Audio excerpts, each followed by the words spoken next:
Allez, Président, nous sommes donc pratiquement au terme de notre rendez-vous de la jeunesse de ce jour.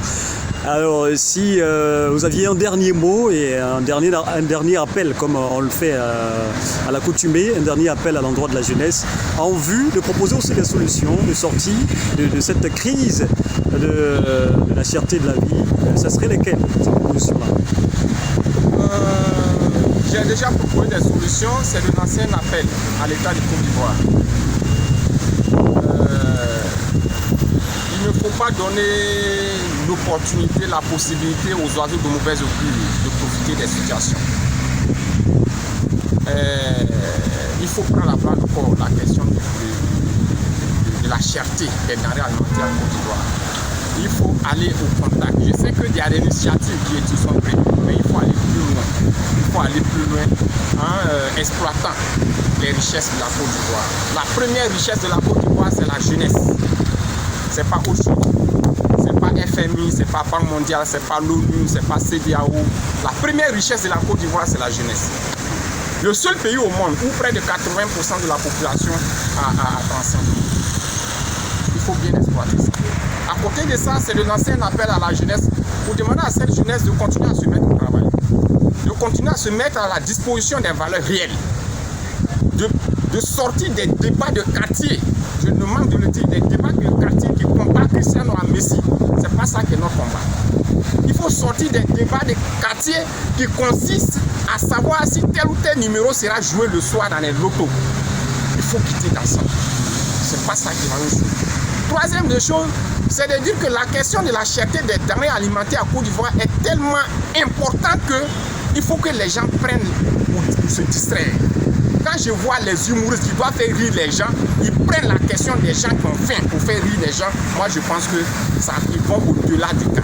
Mais c'est bien que c'est fait à dessein. Pourquoi on ne vient pas écouter le camarade d'Adignité Sansan que je suis et qui parle de la cherté de la vie? C'est parce qu'ils savent que je ne peux pas faire rire les gens. C'est parce qu'ils savent que je ne peux pas faire rire les gens qu'ils vont appeler des comédiens qui se jouent aux vendeurs. Ils vont dans les marchés pour se jouer les vendeurs et pour masturber la question de la vie chère en Côte d'Ivoire et de la pervertir. On a l'impression qu'aujourd'hui tout le monde est obligé de devenir clown pour réussir en griffe. Mais justement, vous du haut de votre formation journalistique, on ne peut pas vous appeler parce que vous ne faites pas rire les gens. Ce sont des stars des réseaux sociaux, des gens qui passent leur temps à montrer des caleçons sur les réseaux sociaux. C'est eux qu'on appelle et ils sont des responsables d'émissions. Je ne vais pas citer des noms ici, mais quand on confie une émission entière à un comédien qui va faire rire les gens, il faut qu'on arrête ça. On ne parle pas d'une émission de quartier, on parle d'une émission nationale qui est regardée par plus de 24 personnes dans notre pays. Voyez-vous, 4 millions, oui. Ouais, 24 millions de personnes dans ce pays. Vous voyez, donc il faut sortir des débats de quartier.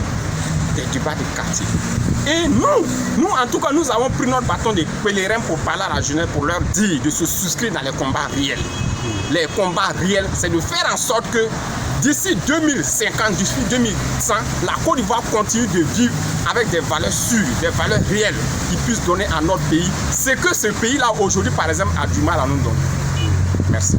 Et donc voilà, je demandais à cette jeunesse-là de rejoindre la MIC aussi, la mission des consciences citoyennes. Voilà. Je n'aime pas beaucoup parler, mais tout ce que j'ai dit, c'est la mission des consciences citoyennes. Mission des consciences citoyennes, MIC aussi, dont je suis le premier responsable. Cette jeunesse qui m'écoute et qui lit notre vidéo, qui pense que ce que nous disons est juste, elle n'a qu'à prendre son bâton de pèlerin et à nous rejoindre pour que nous puissions mener le combat de la sensibilisation, nous puissions mener le combat de notre survie. Parce qu'en réalité, ceux qui refusent aujourd'hui de nous traiter comme nous le voulons, c'est parce qu'ils n'ont pas certainement leurs enfants ici. C'est à nous de prendre nos problèmes, de parler, poser nos propres difficultés, proposer des solutions, se mettre à la patte. Et puis bon, voilà, de toutes les façons, la Côte d'Ivoire de demain, c'est nous, la Côte d'Ivoire d'aujourd'hui, c'est nous. Nous n'avons autre choix que de nous mettre à la patte. Allez, merci bien, Président d'Adignité Sansan, qui parle toujours avec beaucoup de passion et beaucoup d'énergie. Ça a été un bonheur de vous avoir encore dans cette émission, les rendez-vous de la jeunesse, les vendredis, pardon, de la jeunesse. Voilà, Jocelyn Exaucé était encore à la présentation. Rendez-vous vendredi prochain pour un autre numéro. D'ici là, portez-vous bien. Au revoir.